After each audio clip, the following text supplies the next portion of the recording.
adults at the playground are called play workers, and we as play workers are focused on supporting children's play. What does that look like? Changes all the time depending on the situation, on the kid, on the day. Sometimes it's just having the environment of permission of, yes, you can do that thing that you want to do, or whatever you want to do. We're okay with it is often the most important part of what we are providing. I feel like a lot of it is that we don't give them enough credit. So they're able to just do on their own and see what they're capable of. And I think that's what's the biggest part of it. It's just them noticing that they're capable and they're strong and they don't need an adult to direct them and they don't need help.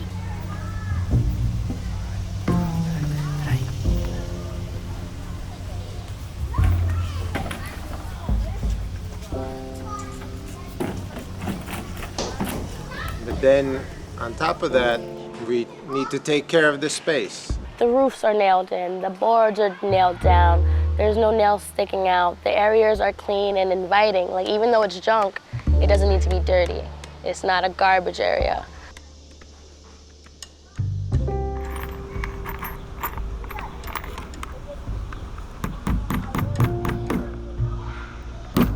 There is a lot of work that is being put into making sure that the structures are stable enough. If there was no maintenance of the space, it wouldn't be a good situation.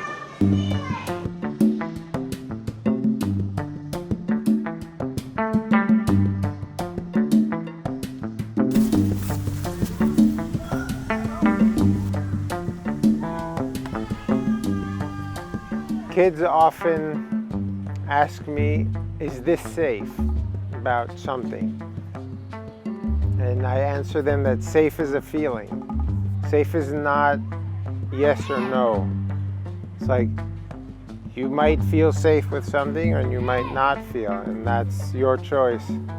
If one kid feels safe walking on a plank, it doesn't mean that the second kid will feel safe doing the same thing. So safety risks are relative. It's really self-reflective to see what you're comfortable with when it comes to risk, and really allowing other people to show you their limits, especially the kids. Yeah, they're gonna fall, but are they gonna break something?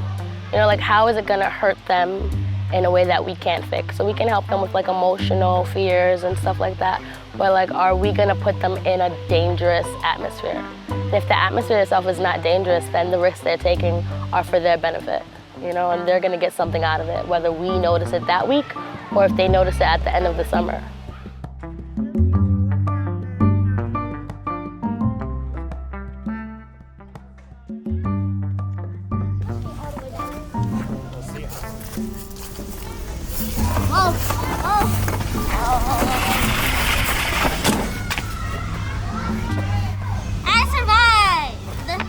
Risks are something that the child can understand and choose what level of risk they're choosing.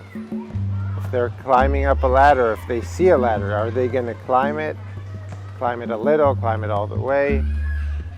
If one of the rungs of that ladder looks intact but is actually broken, and they put their weight on it and it breaks, that's a hazard that they weren't anticipating, and they could get hurt without choosing to interact with that. So we try to eliminate all the hazards and leave opportunities to take risks. It's wonderful to see what happens when the kids can experience a risk. Their growth, you watch it. You know, it's like a magical moment when somebody takes a real chance and takes a real risk and then succeeds in some way, even or fails, but finds out what happens. And then when they know what happens, and then it's like, oh, okay, you know, and maybe it's something great.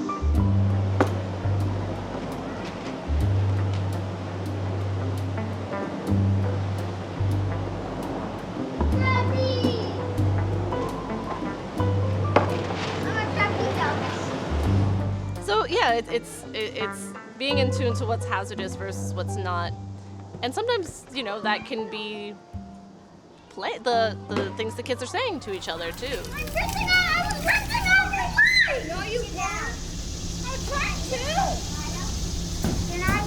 And the trickiest part of the work is when it comes to the interpersonal interactions between the children mostly, where all the bad things you see in society show up on the playground. I got it first. Let me try something. And I got it first. I just want to try something. I'll give it back to you if it doesn't look good. Just let me try it.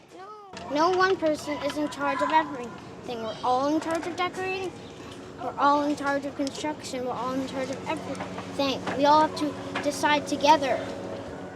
And there's a fine line between where are we going to step in and how do we do that in a way that isn't, okay, here's another adult who's yelling at me, telling me I'm bad, and we didn't achieve anything. We're still showing an energy of dominating, the adults dominating the kids. So if that's what we're doing, we didn't really change anything. What are you doing? Maxwell, you asking you a question? I want to make a boat.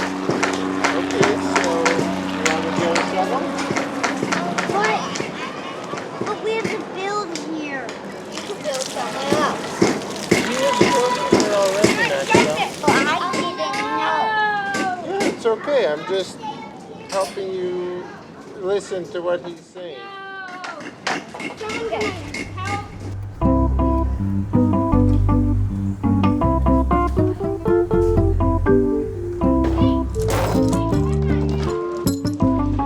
Wait!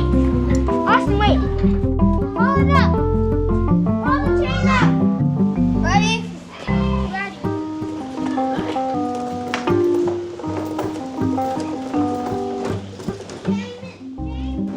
I'll say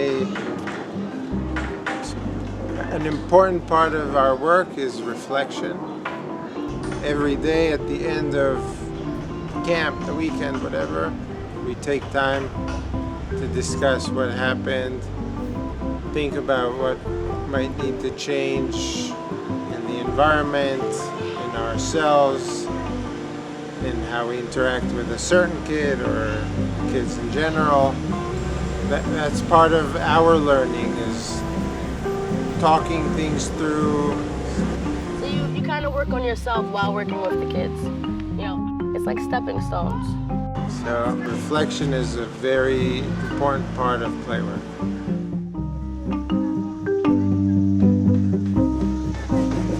So at Adventure Playground, things are changing all the time. It's always new. And you get to be in control and change things to how you want them to be. But you can't have that flexibility without a human who's taking care of the space. So that is a huge part of what we do as play workers. It's never going to be possible to make something really appealing to humans with like objects. You need the change, the human, the interaction to be there.